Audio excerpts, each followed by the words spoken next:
মিডিয়ার সামনে হাসছিল, করে দিল তো সাসপেন্ড। তামিলনাড়ুর একটা বড় ঘটনা সামনে আসছে, ভিডিওটি প্রত্যেকে শেয়ার করবেন যাতে প্রত্যেকে এই ভিডিওটি থেকে শিক্ষা নিতে পারে। তামিলনাড়ুতে বিজয় থালাপতি 24 ঘন্টার মধ্যে 3 জন আইপিএস অফিসারকে সাসপেন্ড করে দিয়েছেন আর দোষীদের ফাঁসির সাজা শুনিয়েছেন।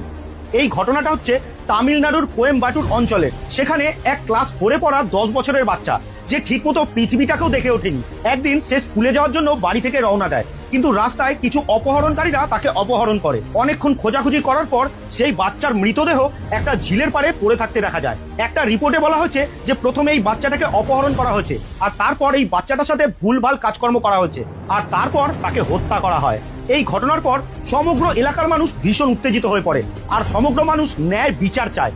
আর যখন এই 10 বছরের বাচ্চার মৃত্যুর দাবি নিয়ে পুলিশের প্রেস কনফারেন্স হয়, সেই প্রেস কনফারেন্সে 3 জন আইপিএস পুলিশ অফিসারকে হাসতে দেখা যাচ্ছে। আর এই যে মাঝখানে ম্যাডাম বসে আছেন, ইনি তো তার 2 হাতের আঙুল